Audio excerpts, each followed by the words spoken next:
Okay, so today I wanted to talk about, a sort of ecosystem that is kind of brewed about over the last couple of years around YouTube content. If you are an aspiring content creator out there and you've always wondered to yourself, I just don't know if I have it in me to make YouTube content. I got some ideas, but I'm just not sure if I'd be good enough or entertaining enough or if I could do as good of a job as some of the people out there. I'm here to tell you that you are vastly mistaken. If you can, get a microphone and record yourself and, edit some footage together and put something out there worthwhile, you are doing better than a vast majority of people out there, even the ones that are successful. And hopefully some of this will show you why. So, this is a video from a guy called Pat God, and he makes kind of like roast videos of people and stuff like that. And he made a video here about him talking to like Jack Doherty and stuff like that. If you don't know who Jack Doherty is, all you need to know is he's a terrible person who deserved to get roasted. So you have the video here. It's about almost 11 minutes, just under. And, you might see this on your homepage, and you're like, oh, I'd watch that. But instead, you could watch a reaction to it, say from this guy. This guy is Nico, and he, I'm kind of having to recall a little back here, but I think he made his big break making Zoom videos, like Zoom prank videos. They'd go into like a random Zoom and just start trolling them or something like that, and that's kind of where he got big. And then he moved on to Omegle videos and stuff like that, and kind of started intermixing that into his content. But I believe both of those kind of got axed because Zoom isn't as popular for content nowadays, and Omegle, I believe, got axed completely, and there's like a new site or whatever, but it's just it's not the same, so also not as much stake in that kind of content for most people. So he's kind of moved into making, making kind of reaction content and like vlog content and like personalized stuff. And he's not the only one. There's a ton of people that make content like this, just shorter reactions, ripped VODs off like their streams and stuff like that. And the big problem does not lie in reacting to stuff. It lies in not reacting to stuff, and just claiming to. So to see what I mean here, take a look at this. Should we react to Pat God versus Jack Doherty? Yo, what is going on, guys? Welcome back to a brand new video. And well, guys, it is that time of year where the person on the internet most deserving of a roast will finally meet their demise. I'm pretty sure most of you are familiar with Jack Doherty. So you might have already noticed a couple problems. I certainly did. One, if you look at the video length, you got about 11 minutes.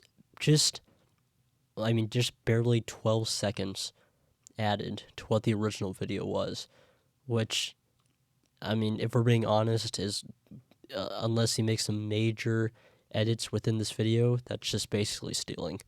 You're just basically just taking the video, and it's basically a re-upload.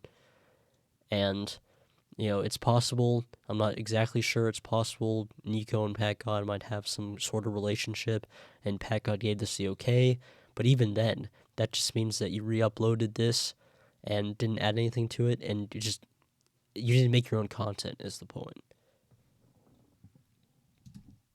A man known for his multiple despicable scams, texting while driving, then crashing in a McLaren, pimping out 18-year-old girls to OnlyFans contracts, and proceeding to promote them to his fan base of children, and much actually said yes. And let's just say things got a bit heated in the call. The following footage is everything that occurred during this interview, but first, I must quickly let y'all know that... Come on! Alright, promo sponsor. Don't forget that... Yes, that's right! Now, I'll say this, I don't like Raid Shadow Legends, so, I try to advise people against getting sponsored by them because they suck. But even then, if you're just gonna take this guy's video, right, and barely add anything to it, at least let him promote his sponsor.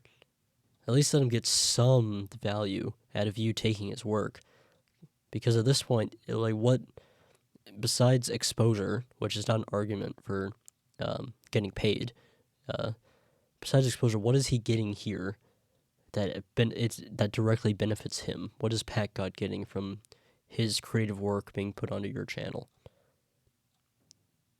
Basically nothing, right?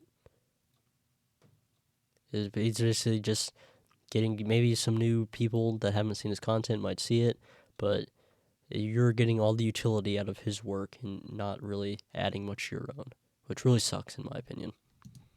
Free video. So one thing that a lot of people were asking about, that I'll just... So,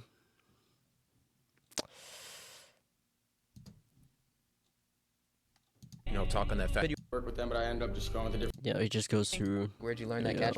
Since, Yeah, it's You not could've much, you done can it. watch it yourself, but it's one of those things that irks me, and it's not just Nico, and he's not the first one. There's, I would hazard to guess thousands of creators, maybe even tens of thousands. I'm not sure, that do content exactly like this, and there's almost no consequences from YouTube for some reason, either because the AI just can't detect enough to put copyright on it, or the creators just don't care enough to actually pursue any sort of action. They're just like, I'll just let it be, which is their right. But in any case, it's really sucks that this is like the quality that a lot of content has come to. Just, recycling someone else's work and just putting on your stuff and just, repeat, domino effect, all the content. It's like, what is the incentive to create your own content anymore if someone could just get as much views or more just by putting it on their channel, right? It kind of disincentivizes you from creating work like this. But anyway, moving on to a different type of prank YouTuber. This is a guy named Loaf, who was more made famous for doing like in-person, like real-life pranks in public. And this is a video he made a few months ago. Let's just take a look here. Alright, so we're doing this little mini road trip up to Duluth. We stopped at this McDonald's right here, and Caden went to go fill up his water cup, and he put pop in, I mean, it's technically like against the rules, but I've never seen anyone care about that. Me personally, I wouldn't care. The manager guy, he was doing an interview in the back corner over there, and he literally got up, went to the pop machine, and told Caden that he can't do that. Yeah, and he... So, I hazard to use any word other than just entitlement, where it's like, I'm just big YouTuber, so things just revolve around me, and I should be able to just do stuff in public, and people should just be like, haha, that's chill, dude. But they don't understand the bigger context of this. Yeah, some people might consider that stealing, and so they'll have a serious problem with you and not think of it as a joke. So no, they're the assholes for wanting to like protect their stuff. It's really eye-opening that these people that so many people look up to is like, oh, you're an inspiration. You guys do such good out there. And just do simple, stupid stuff like this. made him dump it out. So he's like the McDonald's guardian, I guess. Yes, he's doing his job. I get it. For anyone that's gonna bitch in the comments that he's just doing, I know that. But like, I've never seen anyone care. Back when I had no money, I used to do the same shit. And I feel like we should all stick together because McDonald's is like a multi-billion That's not... dollar corporation. If I want to put a little Dr. Pepper in my water cup, who cares? Excuse me. Well, they care. The people who own the stuff care. It's like this is the retarded socialist argument where it's like, well, a big corporation, they're not going to get hurt if I steal a little thing. If I steal a Snickers bar from Walmart's not going to get hurt by that, so why can't I do it? It's like, okay, well, idiot, you didn't realize that there's a domino effect of people. If they don't do anything, that just incentivizes people to steal more and more until we see that the franchises, the extensions, just get shut down eventually because they become targets of looting, especially in lower income areas. They get shut down, and then of course the big corporations, they're not affected by one location getting shut down. The people that get affected are the workers who work there and lose their jobs. the people that are just like you and me. They're just trying to make their bag, and they're not trying to cause anyone any problems. They're not the ones who even make the rules. Of course, stealing is like a universal rule, but just like all the basic rules of what they're working at, they try to follow them, try to do their best, and you cost them their job because you think it's fine to steal from the big corporation. It's just so stupid.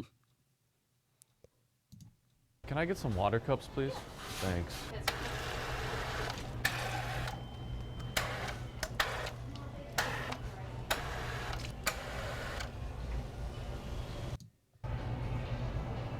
Do you mind? Alright, so it's time for you guys to either go or I'm calling the cops. Did you want Mellow Yellow or Coke? Coke? Sorry, he wants Coke, and then we'll go. You guys need to go now. He just wants Coke, and then we'll It go. doesn't matter. He just wants Coke. No, get out of my store. He just wants Coke, and then we'll Get go. out of my store. I can't blue ball him like that. This is only half. So, even like just out of context, this just seems really prickish. But in context, let me give you a little. One of the things that this guy did in one of his videos, or maybe even a few of his videos, was kind of like a personal talk with his audience about how, he's often had problems with like depression and things like that, and some of it was brought on by his life before he did content creation, how he worked, I believe it was either a retail job or a fast food job, and, felt really, really down in the dumps about it and about his life and things like that. And, a lot of his audience really related to him. It's like, oh, it's good that you're being so personal like this and stuff like that. But he doesn't realize the irony that now this restaurant manager that he's basically disobeying and, being just a real jerk to, could be going through the exact same feelings that he was back then, who just like, oh, I really hate this job, but, this is the best I can get at the moment, and, I got a family that I have to look after and all that, and, this guy just doesn't care. He's like, oh, I'm just going to be a prick to you for content, and to hell with how you feel. You shouldn't care that much. It doesn't matter. I wouldn't care. And it's like, it doesn't matter what you think. It doesn't give you the right to disobey, or infringe on other people's or other places' rights that they have as a business. I don't understand what's so complicated about it. It's like, if I said, well, if I was working a register at McDonald's, or excuse me, a register at Walmart, and some guy in the line just like swiped a Snickers bar, off the little shelf next to the register, it's like, I don't really care. I wouldn't really care. It's not going to affect me that much if the guy takes the Snickers bar, so whatever. I should be able to do it because I wouldn't care if I was in this position. It's like, it doesn't work that way. If an employee is telling you to stop doing something, generally, unless it's unreasonable, like super unreasonable, they have the right to do that, and you have to obey them because it's private property. It's not your right to tell them not to, or to disobey them. And I get it's like, oh, you're being such an uptight, no fun Nancy about this. It's like, well, that's just the way it is. I've worked. It's like you never want to be in the position of this guy's the manager here. It's like, lots of people know how that feels. It sucks. It's like, you don't want to be there. You don't want to be doing this, but these people make your life such a hard time anyway. It's just really upsetting.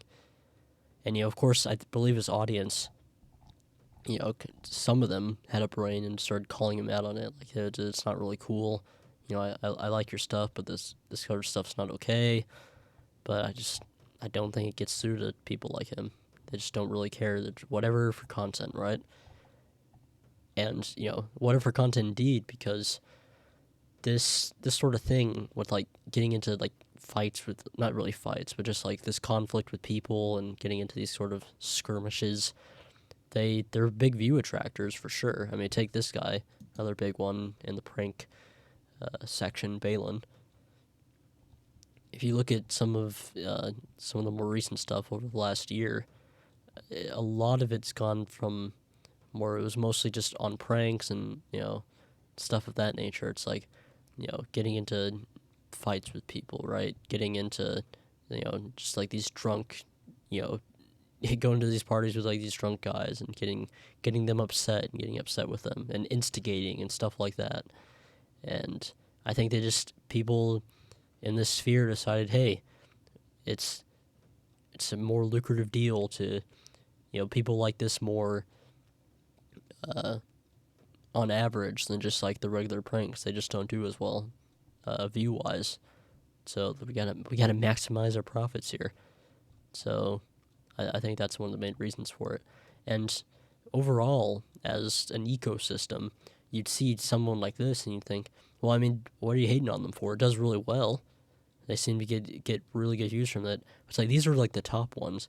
If you go to someone who didn't make it as big, they're trying to do the same stuff, but it it just doesn't work out the same. They can barely break 10K on an upload. So I think you have this massive, following of people trying to do the exact same thing, but it just doesn't work. So the big YouTubers are just like, well, to keep up and to stop myself from becoming like them, we got to keep up whatever keeps us popular, and that includes doing stuff that, one might see as pretty crappy. So, I think that's about all I want to say on that. Of course, this is not all YouTube content. There's a lot of good stuff out there, and including pranks. There's still a lot of good prank YouTubers out there, and comedy YouTubers and reaction YouTubers, but there's a big audience for stuff like this, which really sucks, because I don't think this is the sort of stuff we should be promoting, especially for audiences that are made up of kids and teenagers who are going to think, well, my favorite cool YouTuber is doing stuff like this, so I should start doing it. It's like, no, absolutely not. So, yep, hopefully we see some change there.